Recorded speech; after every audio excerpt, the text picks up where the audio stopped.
dia, pessoal, tudo bom com vocês? Espero que esteja. Vamos começar a nossa aula de ciências. Hoje nós vamos estudar o capítulo 10, os plateumintos e os nemateumintos. Vamos compreender o que é esse reino agora, certo? Então, gente, no capítulo anterior nós vimos que os espongiários podem se regenerar mesmo depois de completamente triturados. E que os quinidários, como as caravelas, possuem tentáculos venenosos de até 20 milímetros de comprimento, que podem machucar bastante, enquanto uma água-viva de apenas alguns centímetros pode nos levar à morte. Há outros invertebrados mais complexos que também possuem características interessantes, como as planárias, vermes que conseguem se regenerar, não apenas parte do seu corpo, mas também a própria cabeça. Isso mesmo. Se decapitamos, nasce outra igualzinha em poucos dias. O mesmo acontece com a solitária, que pode crescer mais de 8 milímetros de comprimento. Isso vai do curioso ao espantoso quando descobrimos que esse mesmo verme pode viver dentro de nós. Esses animais pertencem aos filos dos plateumintos e nemateumintos, que vemos nesse capítulo. Antes de mais nada, é importante saber que animais pertencentes a esses filos são conhecidos, em geral, por vermes. Então, vamos estudar agora os vermes, o reino, o mundo dos vermes. Os vermes são seres que vivem livres ou como parasitas. Entre os vermes de vida livre, há os que atuam decompondo, os chamados detritívoros, ou seja, também colaboram para a reciclagem ambiental.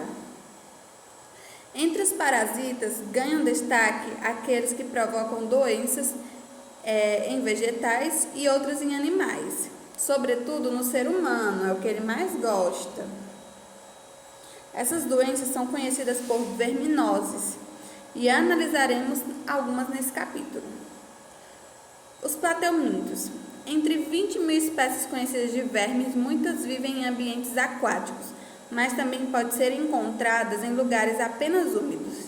Essa diversidade de espécies oferece uma grande variedade de tamanhos que vai desde alguns milímetros até metros, cada qual com atributos formais e ciclos de vida próprios, mas todos com características em comum.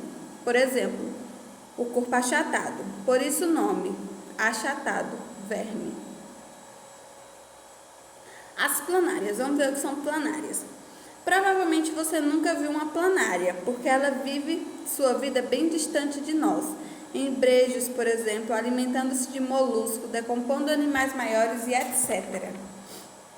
Olha aí como é que parece uma planária, a fotozinha dela aí, ó, parece uma folha rosa, né?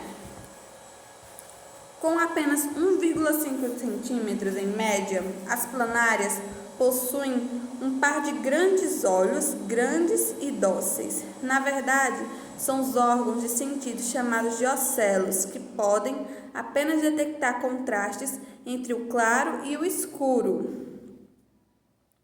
Os sensores primitivos, como os auriculares, gustatórios e olfatórios, estão localizados na cabeça, em lóbulos sensoriais. No corpo da planária, encontramos, além de ocelos porogenitais que servem para a reprodução sexuada, a boca com faringe tubulosa, com o tubo digestório incompleto. Tanto a nutrição quanto a excreção ocorrem através da boca em virtude da ausência do ânus. Ou seja, como a gente viu em alguns fungos que a gente estava estudando, né, nas esponjas também, a gente percebe que eles também têm um sistema digestor incompleto, ou seja, eles comem e execram pelo mesmo local, no caso pela boca, eles comem e defecam também pela boca. Isso é o caso da planária, né? A reprodução das planárias pode ser sexuada ou assexuada também. Na ocorrência sexuada temos o seguinte, ele vai mostrar aqui como ocorre, mas como a gente já sabe, Sexuada ocorre com a troca de gametas. Assexuada não ocorre a troca de gametas. Mas aí, na forma assexuada, parte do corpo de uma planária dão origem a um novo ser. Grosso modo, é como se cada célula desse animal tivesse a capacidade de se desenvolver e construir um organismo completo. Ou seja, como um pedacinho vai gerar outro ser, né? Outra planária. Pronto.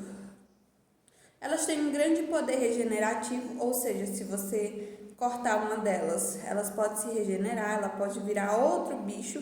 Por exemplo, imagine que aqui fosse uma planária, você dividisse ela no meio. Essa metade ia virar um bicho, essa metade ia virar outra. Então, elas têm um grande poder regenerativo. E as tênias? As tênias são vermes parasitas em forma de fita. São as maiores de todos os vermes e elas podem medir até 12 metros de comprimento. Também são conhecidas como as solitárias, pois na maioria das vezes o portador traz apenas um verme adulto.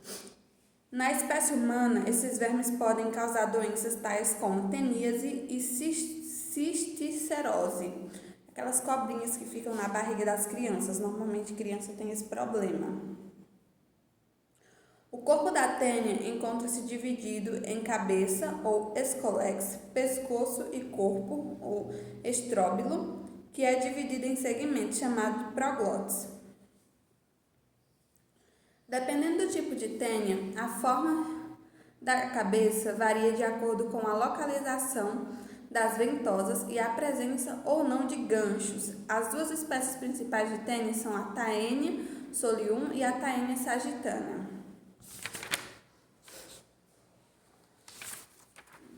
Deixa eu ver aqui.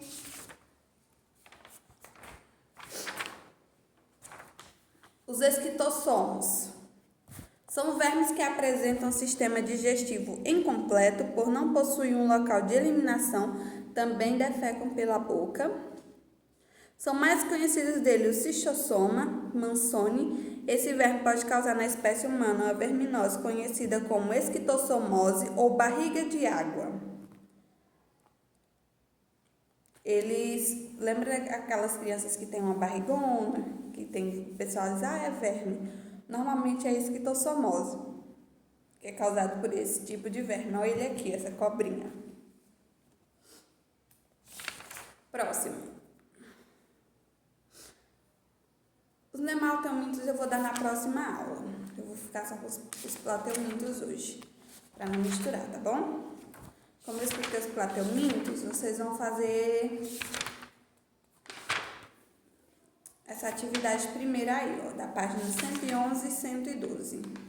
Podem fazer. Na próxima aula a gente termina os nemateumintos e faz a próxima atividade, que é a ciências no vestibular, tá certo, pessoal? Então, concluam aí a atividade para a gente concluir o capítulo. Como a gente já concluiu artes e ética, eu vou repor com ciências. Eu vou colocar as aulas de ciência para ver se a gente se dá uma avançada no conteúdo e ver pelo menos mais uns 2 capítulos até o fim das aulas, tá certo, pessoal? Então é isso. Um beijo e fiquem com Deus. Tchau!